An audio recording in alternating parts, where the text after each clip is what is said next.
오늘 우리에게 주신 하나님의 말씀은 구약 성경 느헤미야서 6장 10절에서 14절까지입니다. 느헤미야 6장 10절에서 14절까지 하나님의 말씀을 제가 다 봉독해 드리겠습니다.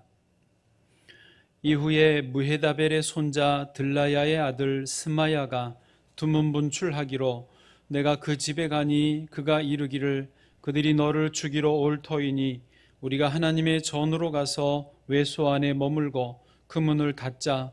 저들이 반드시 밤에 와서 너를 죽이리라 하기로 내가 이르기를 나 같은 자가 어찌 도망하며 나 같은 몸이면 누가 외소에 들어가서 생명을 보존하겠느냐. 나는 들어가지 않겠노라 하고 깨달은즉 그는 하나님께서 보내신 바가 아니라 도비아와 산발랏에게 뇌물을 받고 내게 이런 예언을 함이라. 그들이 뇌물을 준 까닭은 나를 두렵게 하고 이렇게 함으로 범죄하게 하고 악한 말을 지어 나를 비방하려 함이었느니라. 내 하나님이여 도비아와 산발랏과 여선지 노아데아와 그 남은 선지자들 곧 나를 두렵게 하고자 한 자들의 소행을 기억하옵소서 하였노라. 아멘. 우리는 지금 느헤미야 리더십 주제로 8월 한 달 동안 주의 말씀을 듣고 있습니다. 잠깐 되짚어 보겠습니다. 첫째 주일에 무너진 성벽을 재건하라 였고, 세 가지 리더십 요소 기억나시죠? 첫째가 문제의식, 둘째가 기도, 세 번째가 해결책 찾기였습니다. 너무 오래됐지요? 둘째 주일에는 기회를 사라 여서 세 가지가 또 있었습니다. 치밀한 계획, 기회 잡기, 하나님의 도우심, 경험하기.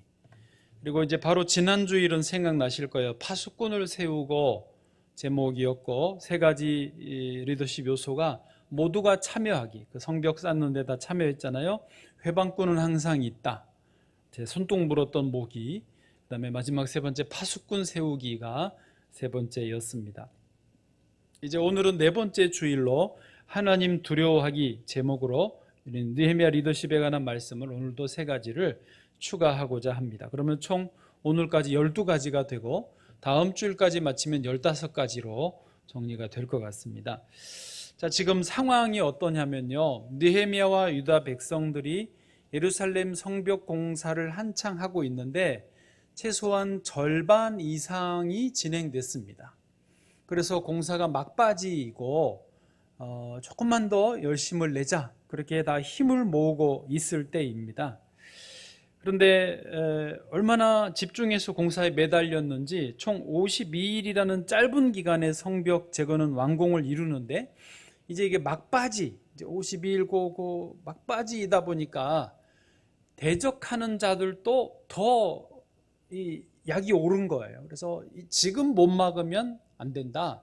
그래서 더 악랄한 방법으로 방해 공작이 있는 것을 우리가 볼 수 있습니다. 자, 이런 상황에서 느헤미야 리더십 네 번째 하나님 두려워하기인데 세 가지 요소들을 살펴보겠습니다.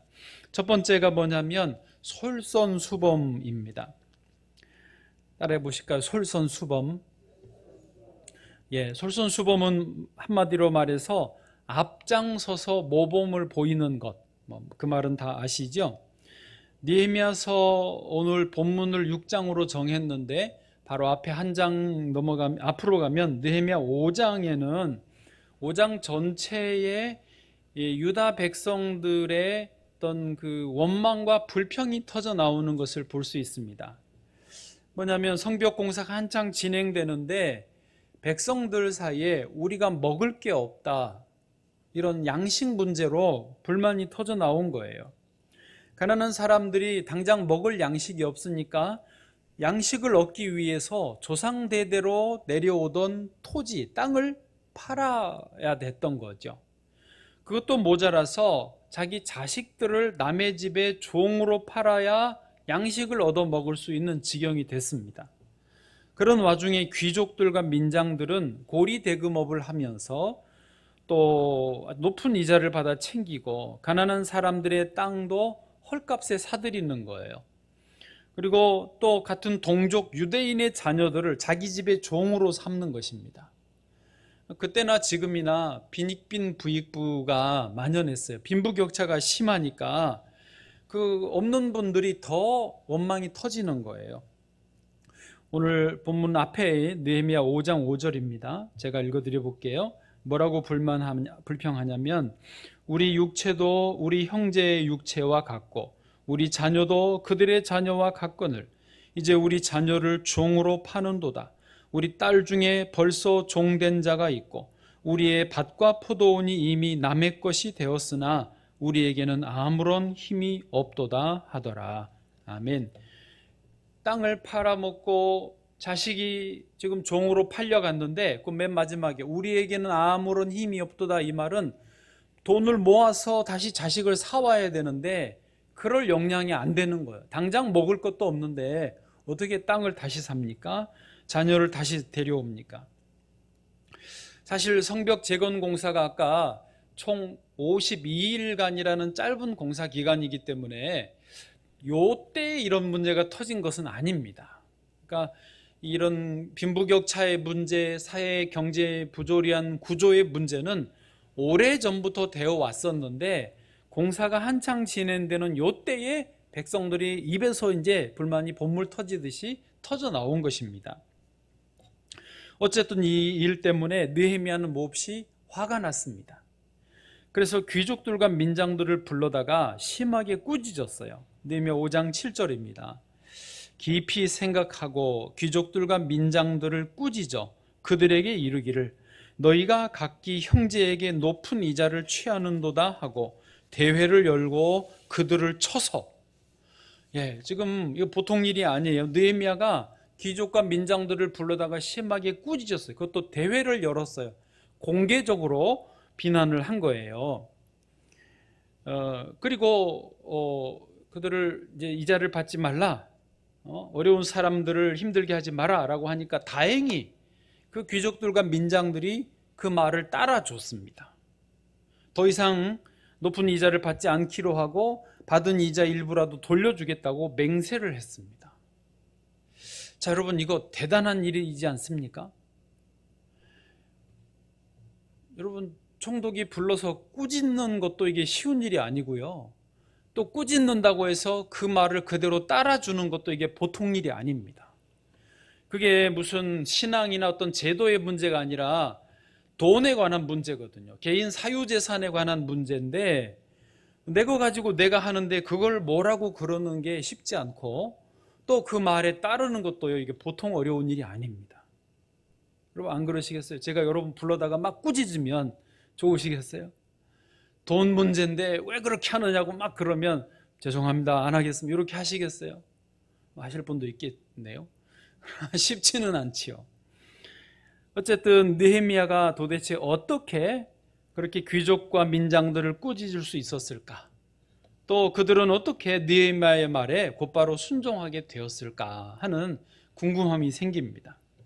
그거에 대한 대답이 바로 이것입니다. 느헤미야의 솔선수범 때문이었습니다. 느헤미야서 5장 10절에 보면 이렇게 되어 있어요. 나와 내 형제와 종자들도 역시 돈과 양식을 백성에게 꾸어 주었거니와 우리가 그 이자 받기를 그치자. 보니까 느헤미야도 또 그 느헤미야의 형제들, 친형제들도, 느헤미야가 이제 총독이니까 부관이나 참모들이 있을 거 아닙니까? 그들도 역시 돈과 양식을 백성에게 꾸어 주었대요. 왜냐하면 백성들이 살아야 되고 공동체를 살려야 되니까 꾸어주는 일을 했대요. 그런데 이때 이 느헤미야와 이들이 이자를 받았는지 안 받았는지 저 문맥에서는 확실치가 않습니다. 저 10절만 봐서는요. 그런데 전체 문맥에서 보면 안 받은 거예요. 이해되십니까? 우리가 이자 받기를 그치자라고 말을 했지만 자기가 받고 있는데 이제 나도 안 받겠다, 그런 말이 아니고 우리는 이렇게 빌려줬지만 안 받았다라고 말하는 거예요. 왜 그 말이 맞냐면 느헤미야가 받았으면서 꾸짖을 수 있습니까? 그럴 수 없잖아요.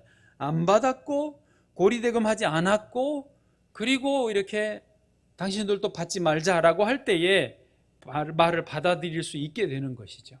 이해되시죠? 문맥상 그렇습니다. 그러니까 느헤미야는 먼저 솔선수범을 했기 때문에 그 주변에서 그 그 말을 따라주는 것입니다. 자, 리더십에서 솔선수범, 즉 먼저 좋은 모델이 되는 것은요, 그만큼 중요하고 강력한 힘을 갖는 것입니다.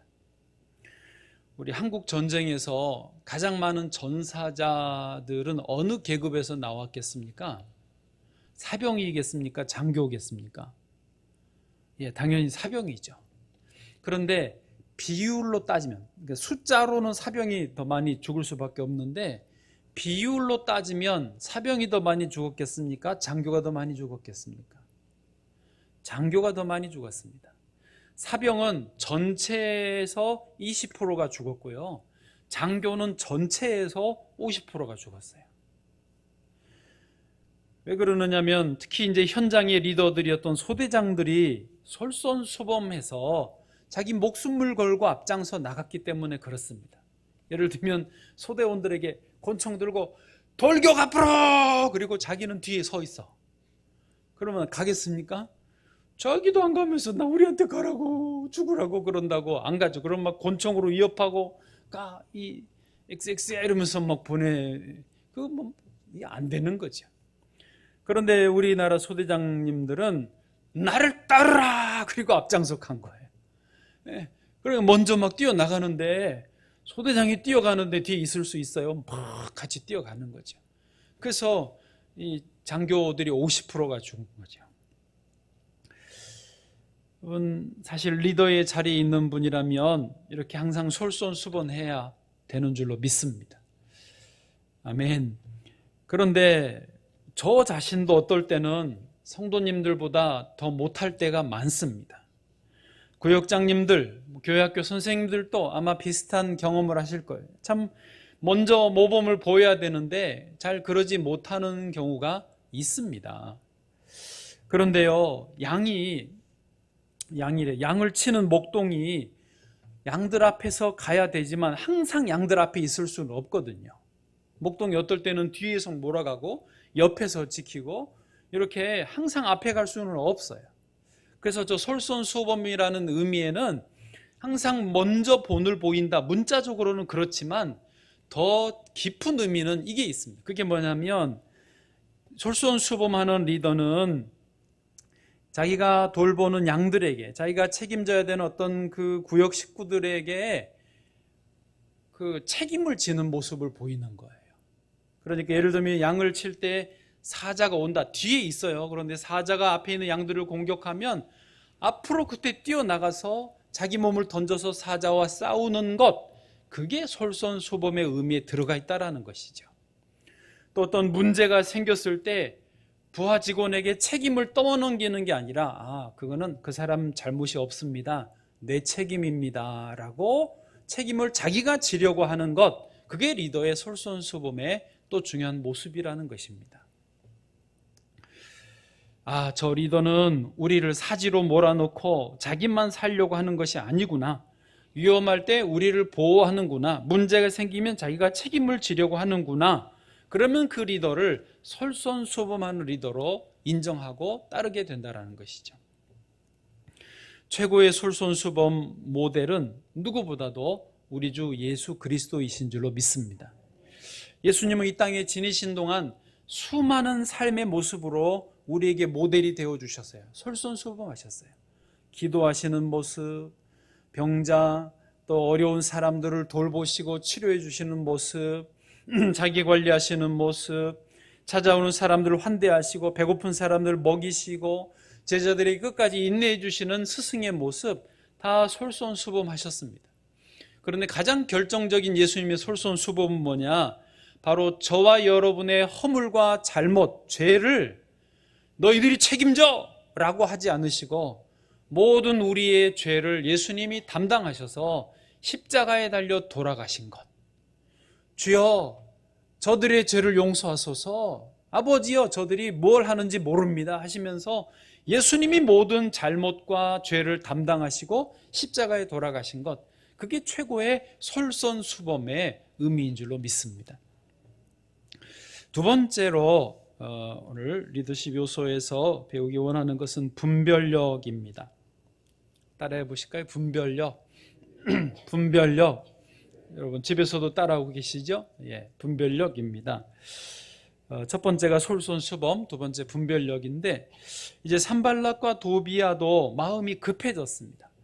백성들의 원망 불평도 어떻게 잘 이제 처리를 하고, 공사가 이제 진짜 막바지에 다다르니까 어떻게든지 방해를 해야 되겠는 거예요. 그래서 오늘 6장의 앞부분에 보면 5번이나 사람을 보내서 외딴 곳에 만나자는 제안을 합니다. 6장 2절 말씀입니다.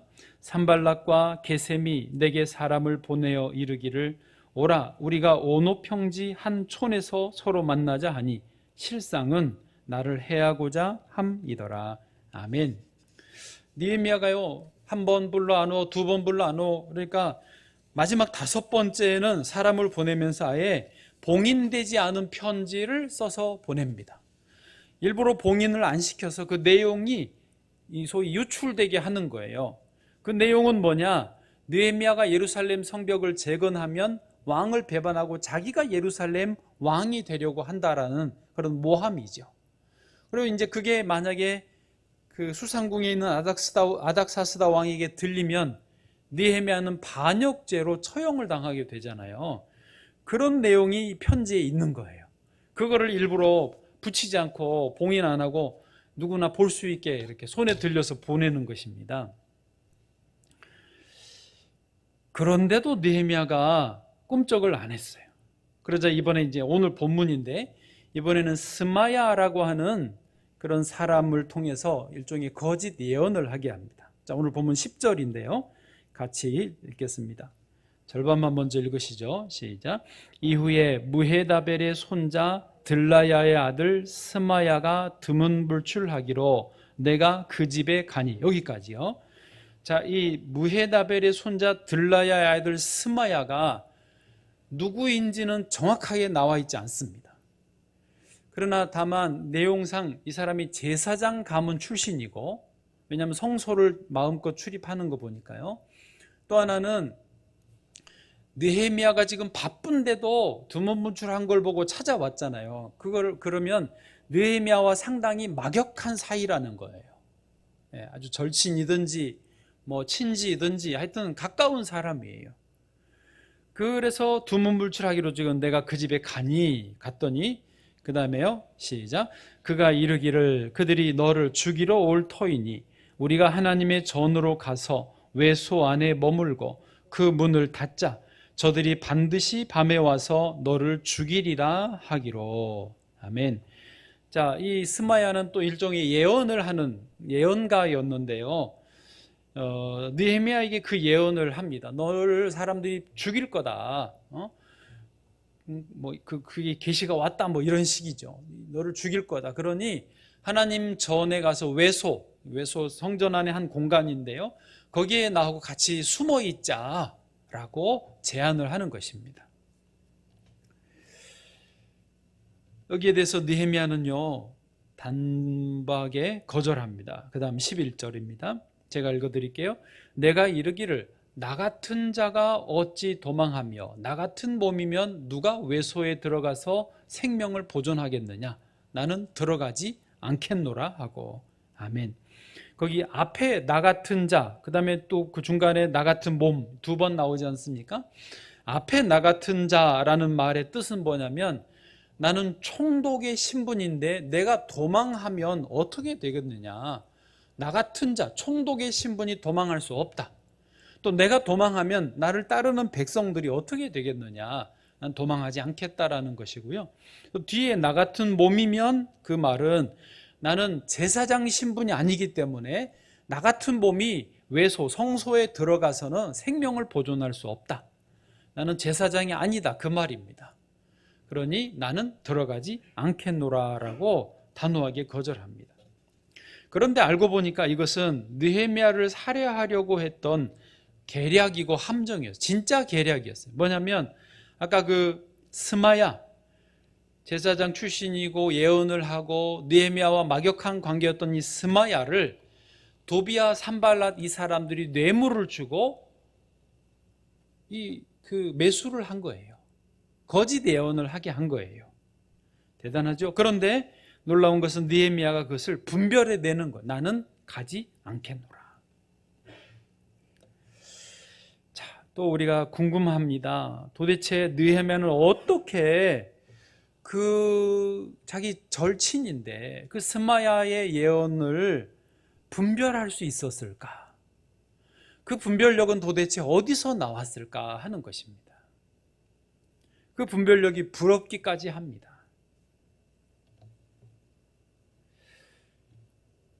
성경에 확실하게 나와 있지는 않지만 문맥을 보고 좀 상식적으로 판단할 때 두 가지를 추측해 볼 수 있습니다. 하나는 뭐냐면 느헤미야에게 어떤 하나님의 말씀에 대한 지식과 일반 이런 상식적인 수준에서의 판단력이 있었다라는 거죠. 일종의 이걸 균형 감각이라고 하는데요. 균형 감각이 있었던 거예요. 그래서 이게 거짓 예언인지 진짜 예언인지를 분별할 수 있는 능력이 그에게 있는 것이죠. 여러분, 성경에 분명히 이 제사장이 아닌데 성전에 머무를 수 없게 되어 있거든요, 율법에. 그런데 거기 성전에 머무르자고 하니 그럼 말씀에 어긋나는 건 거예요. 그런 이 세상 하나님 말씀과 세상의 지식을 갖춘 균형 감각이 느헤미야에게 분별력을 갖게 했다라고 하는 것입니다. 또 하나 느헤미야가 분별력을 가질 수 있었던 비결이라면 두 번째는 욕심이 없어요. 자기 자신을 위한 욕심이 없었어요. 그러니까 느헤미야는 내가 꼭 살아야 된다. 나는 절대 죽고 싶지 않다. 난 누명을 쓰고 싶지 않다. 나는 잘 되어만 한다. 이런 욕심이 없었어요. 죽으면 죽지.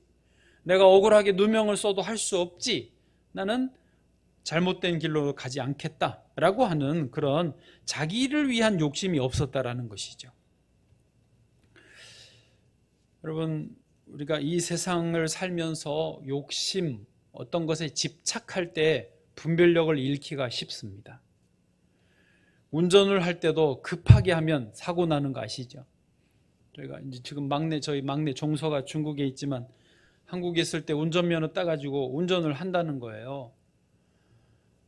키를 절대 안 주고 싶죠. 당연히 아직 어린데. 그런데 또 너무 못하게 하면 안 되니까 그래, 정말 깊은 한숨을 2번 쉬고 그래 해라 그러고 키를 주면서 신신당부한 게 그거였습니다.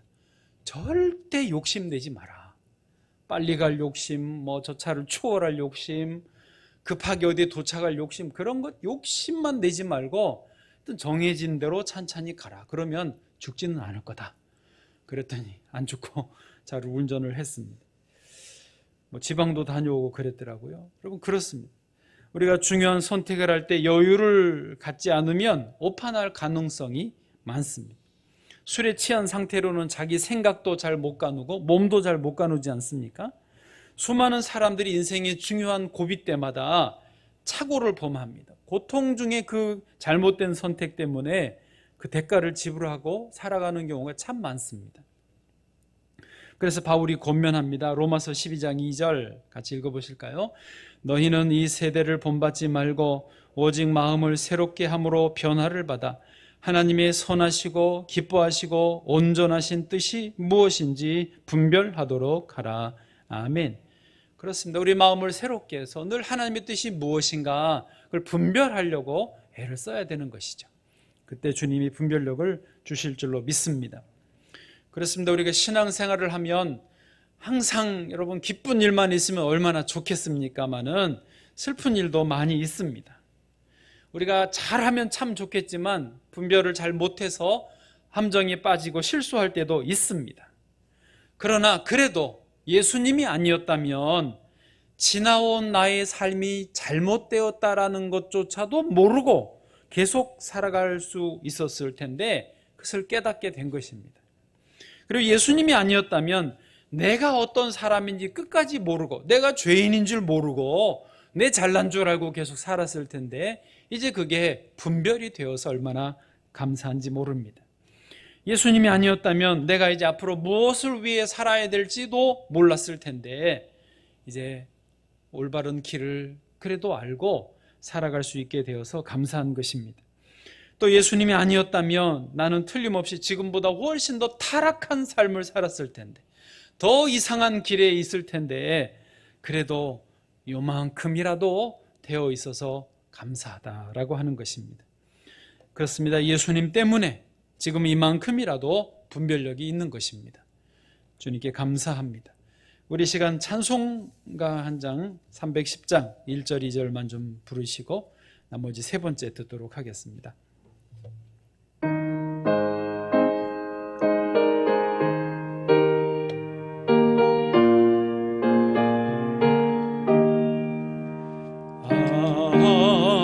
하나님의 은혜로 있을 데 없는 자 왜 구속하여 주는지 난 알 수 없도다. 왜 내게 굳센 믿음과 또 복음 주셔서 내 마음이 항상 편한지 난 알 수 없도다. 내가 믿고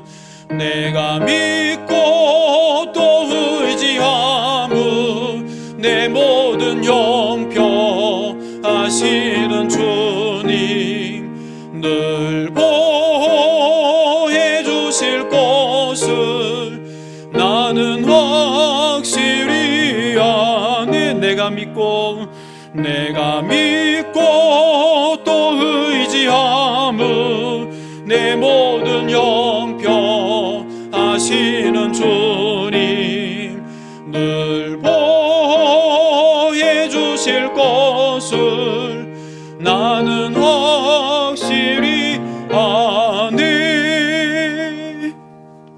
아멘. 예, 이제 세 번째로 넘어가겠습니다. 세 번째 넘어가기 전에 첫 번째가 뭐였습니까? 솔선수범이었습니다. 두 번째가요, 분별력이었습니다. 이제 세 번째, 오늘 설교 제목과도 같은데 하나님만 두려워하기입니다. 따라하시죠. 하나님만 두려워하기. 하나님만 두려워하기. 나는 하나님만 두려워합니다. 아멘. 예, 산발락과 도비아의 계략은 사실 느헤미야가 두려움을 갖게 하기 위함이었다라고 밝히고 있습니다. 오늘 본문의 14절 함께 읽겠습니다. 시작. 내 하나님이여 도비아와 산발락과 여선지 노아디아와 그 남은 선지자들 곧 나를 두렵게 하고자 한 자들의 소행을 기억하옵소서 하였노라. 예, 나를 두렵게 하고자 한 자들, 그러니까 대적자들이 느헤미야를 두렵게 만들어서 그 일을 그르치게 하려고 했던 것이죠. 이 말이 또 반복됩니다. 앞에 6장 9절입니다. 제가 읽어드리면 이는 그들이 다 우리를 두렵게 하고자 하여 말하기를. 그러니까 느헤미야에게 어떤 사람을 두려워하고 자기 죽는 것이 두렵게 하고 억울하게 누명 쓰는 것이 두렵게 만들어서 공사를 중단시키려고 했던 것이죠. 그런데 감사하게도 느헤미야는요, 하나님만 두려워하는 사람이었습니다. 할렐루야. 여러분, 하나님을 두려워하면 좋은 점이 많습니다. 그것은 뭐냐면 다른 대상들은요, 두려워지지 않는다는 것이죠. 그래서 예수 믿는 사람들은 귀신이 겁이 안 납니다. 왜? 하나님이 겁나지. 귀신이 겁나지 않습니다. 귀신이 왔다 갔다 하면 저리 가. 이 XX야. 죽을래 살래 저리 꺼져라. 너 좀 귀찮게 좀 하지 마라. 왜? 하나님이 두렵기 때문에 귀신은 겁나지 않는 것입니다. 마찬가지로 느헤미야는 억울하게 누명 쓰는 것도 심지어 자기가 죽는 것도 두렵지 않았습니다. 하나님이 두렵기 때문인 것이죠. 그게 이 하나님만 두려워하기의 최대의 장점입니다. 사람을 두려워하면 올무에 걸리게 되거니와 여호와를 의뢰하는 자는 안전하리라. 아멘. 저 여러분이 하나님만을 두려워하기를 축복합니다. 또 리더에게 그 위험한 게 뭐냐면 항상 어떤 책임도 있지만 고난이 있잖아요. 그래서 자칫하다가는 그 고난 때문에 자기가 하나님의 자리에 있을 수 있어요. 내가 모든 거 하면 된다. 이런 그 권력을 잘못 행사하면서 오는 문제들이 많습니다. 그래서 하나님을 두려워해야 되는 거예요. 성경에서 하나님을 두려워하는 것을 하나님 경외함으로 표현하고 있습니다. 원래 같은 말인데 제가 설교 제목을 하나님 경외하기 그러면 너무 자주 들은 말이라 좀 어떤 새로움이 없으실 것 같아서 하나님 두려워하기로 일부러 표현을 바꿨는데 같은 말입니다. 잠언 1장 7절 같이 읽으실까요? 시작. 여호와를 경외하는 것이 지식의 근본이거늘 미련한 자는 지혜와 훈계를 멸시하느니라. 아멘. 하나님을 두려워하는 것을 멸시하면 안 돼요. 거기에 지식이 있고 지혜와 훈계가 있습니다. 또 잠언 9장 10절입니다. 여호와를 경외하는 것이 지혜의 근본이거늘 이어 거룩하신 자를 아는 것이 명철이니라. 아멘. 같은 말이지만 여호와를 두려워할 줄 알면 지혜와 명철이 그에게 있는 것이고 분별력도 솔선수범도 저절로 되어지는 것입니다. 자, 여러분 한번 스스로에게 질문해 보실까요?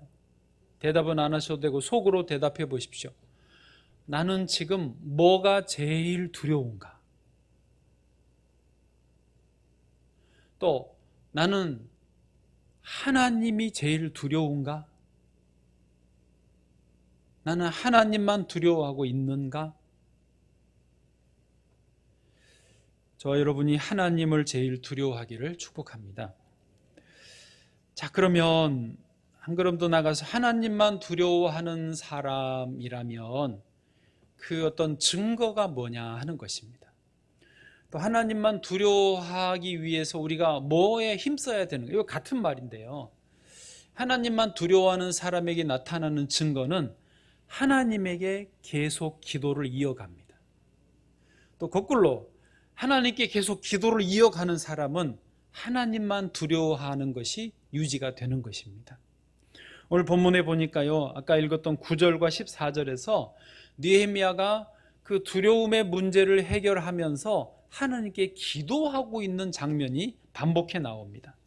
다시 6장 9절을 보시면 이는 그들이 다 우리를 두렵게 하고자 하여 말하기를 그들의 손이 피곤하여 역사를 중지하고 이루지 못하리라 함이라 까지 이제 그 상황을 설명을 한 다음에 기도합니다. 이제 내 손을 힘있게 하옵소서 하였노라.